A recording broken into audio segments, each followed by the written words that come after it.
Oke, Mas Bahnun, Pak Kompiang. Assalamualaikum warahmatullahi wabarakatuh. Sugeng Sonten, yang terhormat Menteri Koordinator Perekonomian, Bapak Erlangga Hartarto, yang terhormat Rektor Universitas Gadjah Mada, Profesor Panot Mulyono, yang kami hormati Ketua Umum PPK Agama, Bapak Ganjar Pranowo, dan yang kami hormati Bapak Wakil Rektor Kerjasama dan Alumni, Profesor Paripurna. Bapak Ibu hadirin sekalian, mohon izin kami sedikit bercerita tentang perjalanan ventilator selama ini. Jadi tidak terasa ini sudah hampir 1 tahun, ya. Jadi dulu itu ketika itu, mungkin saya share slide sebentar. Jadi dulu itu ceritanya di bulan Maret, ya, kalau kita itu masih ingat, kami masih ingat pas baca berita itu bahwa Italia ketika itu kekurangan alat kesehatan, ventilator ketika itu kan di Italia ketika itu nggak salah banyak sekali yang terkena gitu ya. Terus Indonesia bagaimana gitu ya. Nah ternyata di search itu dari 2014 statementnya adalah bahwa 90% alat kesehatan Indonesia itu impor. Gitu. Terus 2020 juga ternyata masih 90% lebih ya itu impor. Gitu. Terus waduh nek gini gimana gitu. Terus ketika itu inisiatifnya bersama industri Jogja ya. Jadi ketika itu PT YMTI, PT Stekhoff, beberapa teman di sini, terus Kementerian Perindustrian juga itu kita gimana kok kita membuat ventilator karena sesuatu yang kadang-kadang mungkin dari iterasi sebentar dari Bu Ika itu bahwa sesuatu yang kadang-kadang kita take for granted ya. Jadi sesuatu yang dulunya tersedia, gitu. Tapi ketika seluruh dunia terkena COVID seperti ini, itu banyak hal yang supply-nya tadinya lancar, itu jadi tidak lancar lagi, gitu ya. Sehingga kalau bisa mandiri, itu jadi akan sangat terbantu. Dan mungkin bisa dilihat di sini ya, di slide paling atas ini banyak sekali logo, gitu ya. Jadi ini memang effort yang sangat besar, ya, banyak pihak yang terlibat. Mungkin meng-highlight pangandikanipun Bapak Menko Perekonomian ya bahwa ini gotong royong bangsa, gotong royong seluruh bangsa untuk menghadapi masalah COVID ini. Ya. Jadi dari government, ini ada government, dari rumah sakit, dari fasilitas kesehatan, Sarjito, UGM, industri, jadi semuanya terlibat di sini. Ya. Dan ada 2 buah ventilator yang sudah dibuat kemarin itu. Satu adalah yang ventilator ICU, ini yang di ya. Jadi ini ventilator ICU yang fully functional, modenya banyak gitu ya. Itu kami sebut ya V01 ya, ICU ventilator. Terus kemudian yang kedua itu adalah back valve mask gitu ya. Jadi ini yang basisnya itu pakai ambu bag, istilahnya back valve mask itu yang bentuknya pencetan itu ya, tapi bisa di timing dan bisa deteksi nafas ya. Jadi walaupun dia simple, itu tetap ada feature patient trigger atau bahwa dia itu bisa detek nafas pasien sebelum memberikan nafas. Jadi tidak akan tabrakan dengan nafas pasien. Jadi 2 ini ya. Nah, yang menarik ini dari perjalanan ini ternyata kita temukan bahwa negara kita itu bisa membuat macam-macam gitu ya. Jadi dari tadi Pak Ganjar itu ngendika bahwa ya sih kita nggak bisa buat sendiri gitu ya banyak barang. Terus ini bisa menjadi titik balik bahwa ternyata bangsa kita bisa buat macam-macam. Bangsa kita bisa jadi bangsa maju gitu ya. Banyak hal yang ternyata kita bisa produksi gitu ya. Ternyata iya, ternyata ambu bag itu yang tadi itu ternyata bisa diproduksikan di Jakarta, bisa diproduksi. Terus breathing circuit yang untuk saluran nafas itu ternyata bisa kita produksi. Jadi ternyata kita itu banyak hal yang tadinya mungkin kurang tergali itu jadi muncul gitu. Jadi it's very exciting gitu bahwa ternyata kita itu jadi di balik musibah COVID ini ternyata kapabilitas kita sebagai sebuah bangsa itu ternyata muncul gitu ya. Jadi mungkin jadi ingat bahwa dulu John F Kennedy pernah cerita ketika mereka mau ke bulan itu kalau nggak salah kita itu beliaunya bercerita bahwa kita melakukan hal-hal itu gitu ya bukan karena gampang tapi justru karena susah gitu ya. Dan kalau kita bisa melakukan itu menjadi ukuran kita sebagai sebuah bangsa gitu ya. Jadi itu sangat exciting di situ bahwa ternyata kita bisa. Nah, collaboration is key gitu ya. Jadi kuncinya adalah kolaborasi. Jadi di sini itu saya hanya satu bagian, saya hanya satu baut aja dalam sebuah mesin yang besar gitu ya.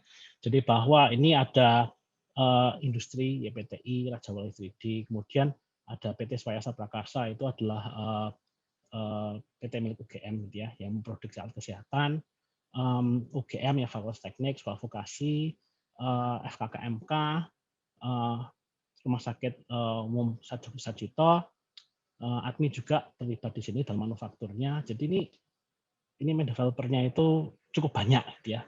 Dan ada government juga gitu ya. Kementerian Perindustrian, Kementerian Kesehatan itu banyak mensupport gitu ya. Dan Kementerian Ristek dan BRIN itu juga banyak mensupport. Dan juga industri ya yang menghasilkan komponen macam-macam gitu ya. Jadi karena ini ada apa ya pentahelixnya jalan itu, hal ini bisa terwujud dalam waktu yang relatif singkat. Jadi mungkin ini ya tim yang besar, tim yang sangat besar kami gitu ya. Jadi ini tim dokter yang sangat luar biasa. Kami sangat berterima kasih pada tim dokter dari Mas Sarjito, Departemen Anestesi dan Perawatan Intensif ya. Jadi luar biasa, sangat banyak kontribusi dan memberi masukan khususnya di awal-awal itu terkait dengan bagaimana sih kita perlu buat ventilator gitu. Apa sih yang perlu dilakukan? User requirements-nya apa?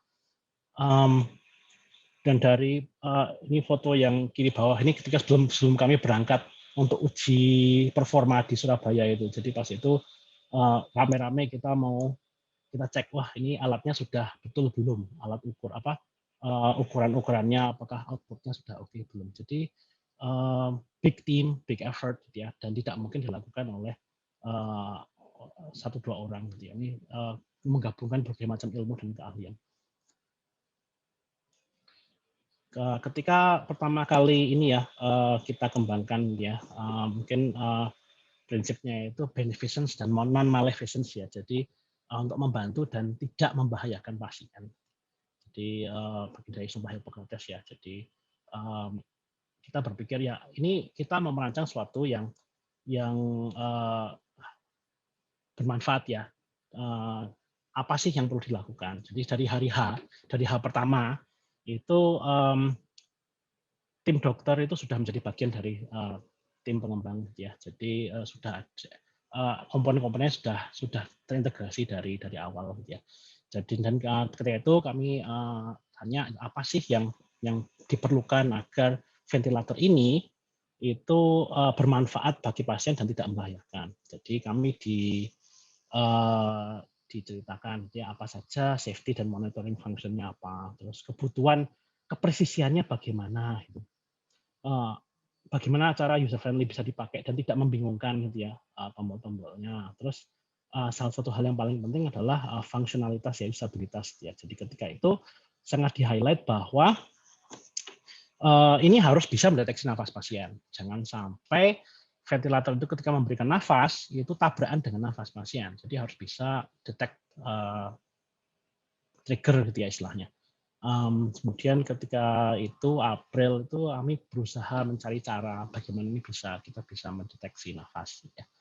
Terus tentu saja banyak standar yang kami pakai gitu ya ketika itu. Jadi ISO 8061 ini tentang safety and essential performance dari critical care ventilators gitu ya. Kemudian ada keamanan listrik gitu ya karena bocor-bocor arus itu bahaya, jadi perlu ada keamanan listrik juga.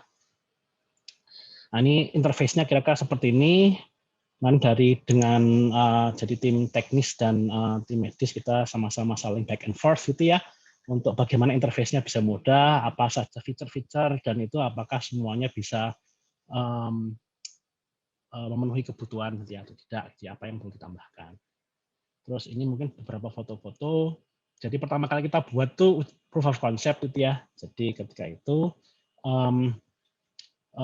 diuji ini pakai wiper mobil gitu ya.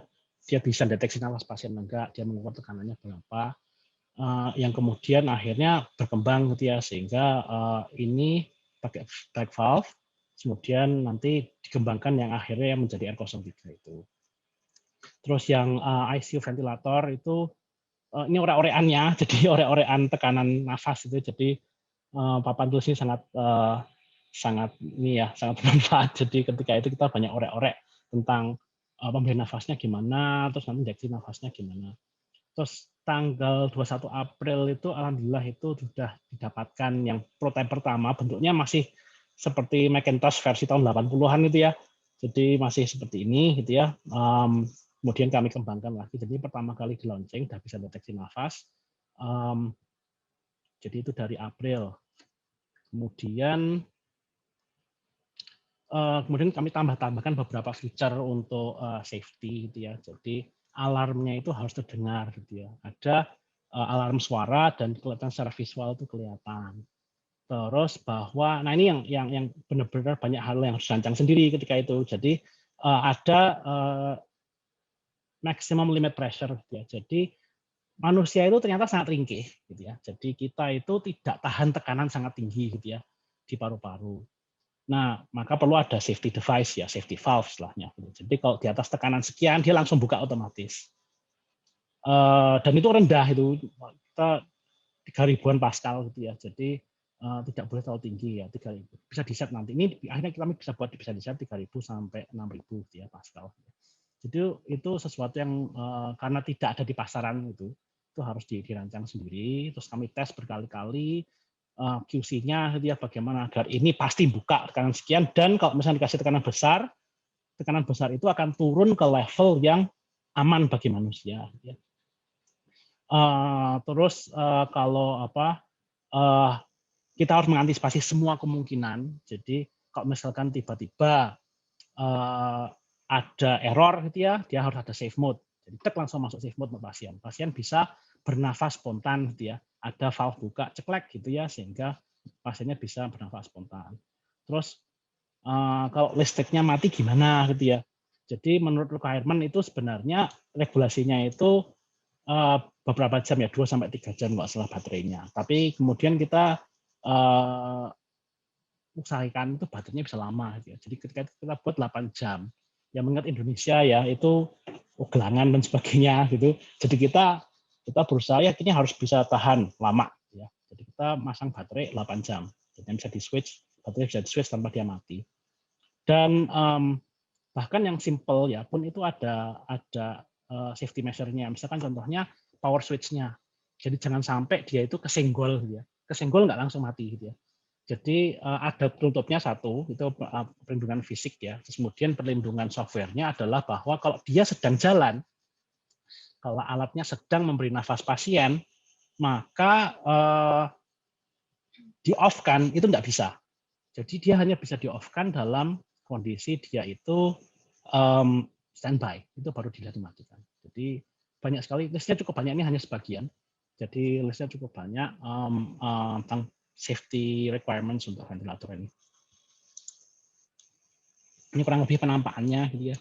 Jadi penampakan depan kira-kira seperti ini ya, ada knob-nya gitu ya. Untuk nyetel, ini touchscreen, bisa dipencet ya, bisa disetel ininya. Kemudian kita bisa lihat besarnya tekanan, kalau kita pencet di lokasinya itu bisa kelihatan dia tekanannya berapa, maksimum berapa. Ini belakang itu interface-nya untuk udara, jadi ada masuknya udara. Dan ini standar, jadi harus colokan udara dan oksigen itu tidak boleh bisa saling ditukar gitu ya. Jadi ada the devil is in the details ya. Jadi kalau salah satu anggota tim kami Mas Irawan itu sebutnya the devil is in the details. Hal-hal kecil tapi essential gitu. Jadi ini colokan ini itu tidak boleh tukar dengan colokan ini. Tidak bisa saling tukar. Jadi dia itu walaupun di luar bentuknya sama, tapi dia itu unik gitu ya dalamnya gitu ya. Jadi nggak bisa saling tukar. Karena ini bahaya kalau tukar gitu ya. Ada color untuk mengindikasikan dan ada perlindungan fisik ya, bentuknya memang beda. Nah ini covernya untuk power gitu ya. Terus kemudian ini inspirasi.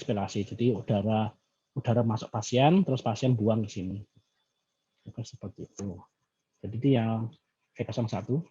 Yang 03 lebih simpel ya. Jadi 03 itu yang ambu bag tadi. Jadi bag valve mask itu nama mereknya. Jadi kayak kalau kita pasta gigi itu nama mereknya kan odol itu sebenarnya merek gitu ya. Ya ini kayak ini juga. Jadi back valve mask itu istilahnya Ambu Back gitu istilahnya.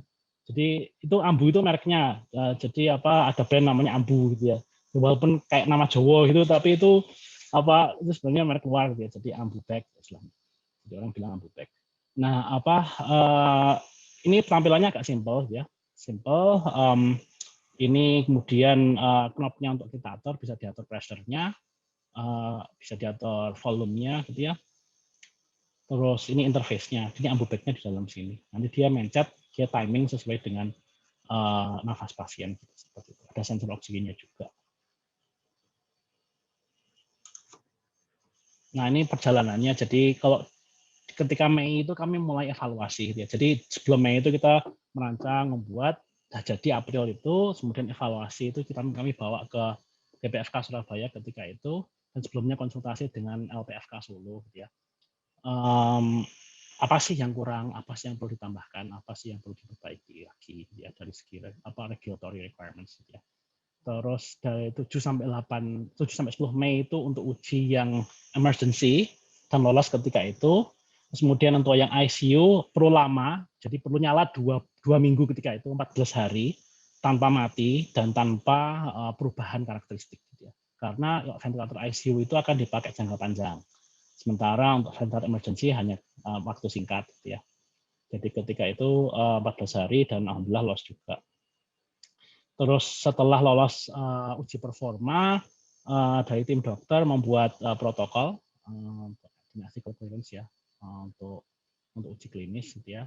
Kemudian kami konsultasi dengan tim uji klinis dari Kementerian Kesehatan gitu ya. Terus uji klinis pertama itu adalah untuk yang ventilator emergency tanggal 24 Agustus ya, sampai 4 September itu dilakukan di ruang operasi gitu ya. Jadi ketika itu kami melakukan di ruang operasi, kondisinya seperti itu 2 jam kira-kira per pasien ya, kurang lebih dari 2 jam dikit. Terus kemudian itu yang untuk R03. Terus kemudian untuk V01 yang ICU ventilator itu startnya Oktober. Jadi kami memproduksi kira-kira 10 unit untuk emergency dan 5 unit untuk ICU ventilator. Untuk ICU ventilator itu 2 kali 24 jam ujinya. Jadi itu masih ongoing. Terus karena ICU yang R03 ventilator sudah selesai, yang ini kemudian sedang direview oleh tim uji klinis Kementerian Kesehatan ya. Jadi dari tanggal 24 Desember gitu ya. Jadi ini masih menunggu hasilnya ini ya. Jadi itu perjalanan kami sampai sekarang. Ini kira-kira beberapa foto ya. Tim dokter dan tim perawat yang luar biasa gitu ya. Jadi ini uji klinis di ruang operasi. Jadi ini ventilatornya gitu ya. Ini memberikan nafas pada pasien yang operasi gitu ya. Kemudian ini ada video, sebentar coba saya setel dengan suara enggak ya.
kira-kira itu yang untuk ventilator R03.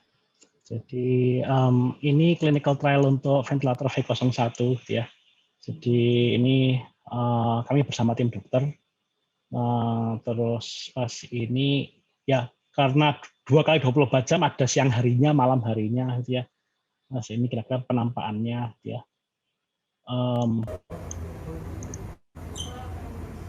Jadi ketika dari tim kami selalu standby di sana, jadi kita shift-shiftan ya di shift. Jaga siang siapa, jaga malam siapa. Jadi kita selalu ada tim teknis yang standby di situ. Ini mungkin ya video yang lebih ini ya. Jelas lah.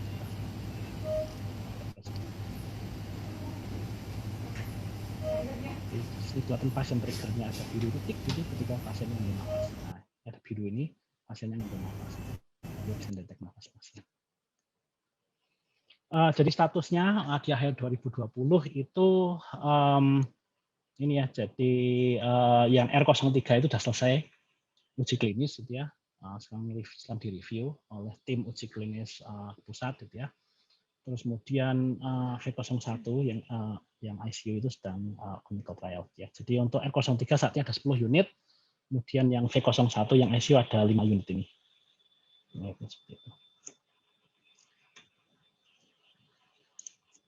Jadi mungkin kira-kira seperti itu dari kami. Matur sembah nuwun saestu. Terima kasih yang pangasunipun, moga-moga hasil dari kerja keras kita semua itu bisa bermanfaat untuk bangsa. Mohon dukunganipun Bapak Ibu sekalian. Assalamualaikum warahmatullahi wabarakatuh.